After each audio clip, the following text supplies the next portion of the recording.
Hey everyone, Aaron here at Kite Paddle Surf, and today we're out here on a beautiful day, one of our areas that we go winging here up in Bellingham, and we are going to be talking about the Slingshot SlingWing V3. This is definitely an improved version of the V2, and we're really stoked at it here at the shop. We've had a lot of hours out on the water with this, so we're just going to kind of talk about the wing, kind of share our thoughts, and hopefully give you guys some insight on this wing.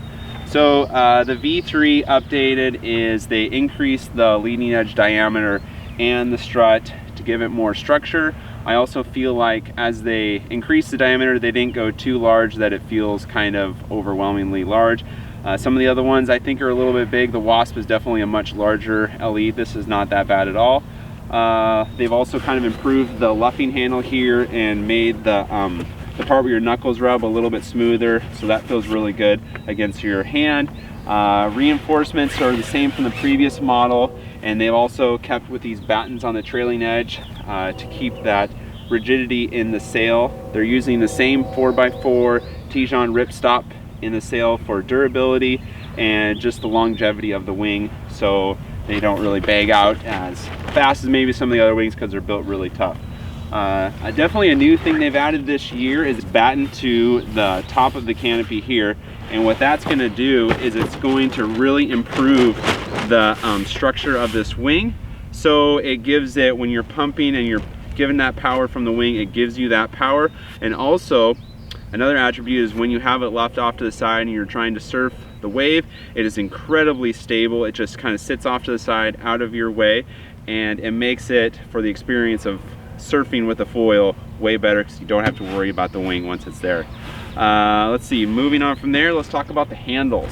So kind of a new style of handles a lot of manufacturers are going to is this elongated handle.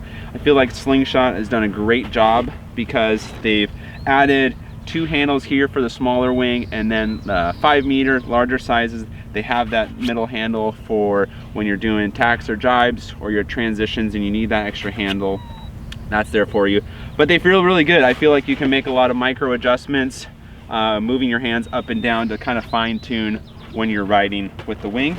It also has the attachments here for your harness, so when you're riding with the harness, it's all ready to go. Just put in your rope system there. Leash system this year is a lot nicer.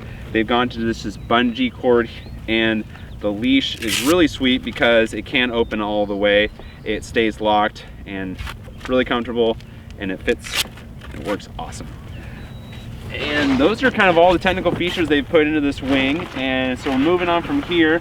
We have Riley, who has spent a lot of time on this wing as well, and he's going to kind of give us some of the feedback of what he thought of the wing, and we're going to go from there. Hi, I'm Riley from Kite Paddle Surf. Been fortunate to have spent quite a bit of time on this new V3 SlingWing, both in this 3.5 meter and 5 meter size. I really enjoy it. It's really well balanced. That's the first thing I noticed when I flew this wing, is that, you know, it's really comfortable in a wide variety of wind conditions.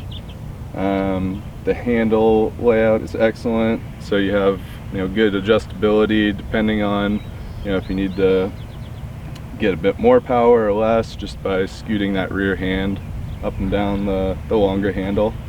And then yeah, just the overall frame of the wing, it's nice and stiff, so, you know, good low end, maybe not quite as stiff as Aaron mentioned as, you know, some of the other wings on the market, but I think that also, you know, they found a nice middle ground there where you got that good low end, but it's not harsh at the top end, so you know, when the gusts come through, that little bit of flex is kind of nice, I think, in comparison. Yeah, and I think even compared to the V2, when I rode the V2 last season, it definitely gives you a bit more power for the size, and I know they talk about how you get size down with the V3. It definitely is noticeable how much more power is in this over the V2, which is nice, but at the same time, like Riley said, I feel like it's not so powerful like maybe the A-Wing where you just have tons of grunt, tons of power. I feel like it has that nice balance, and so with that balance comes when the wind starts really kicking up, you can really feel like you can manage the wing in the higher winds on the top end of the wind range. So I think that's what makes it a great wing, and it's definitely a huge improvement over the V2. It's definitely worth the upgrade if you had a V2 and you liked it, but you want to go to get a new wing. V3 would be awesome. As far as the window layout, I noticed, I had windows on the Nash Wing Surfer, and going back to having no windows, I feel like maybe as a beginner it's nice having windows to see where you're going, but once you kind of get a little bit of experience, I feel like the windows are not necessary. And it's just nice it's lighter, packs down better, there's less managing of the wing when you're packing it up and down and having to worry about crinkling windows. So yeah, overall we're pretty excited about it here at Kite Paddle Surf. So if you have any more questions on it, hit us in the comments below. If you like the video, like button, subscribe, and we'll just kind of keep getting you guys more videos. Thanks for watching. See you guys.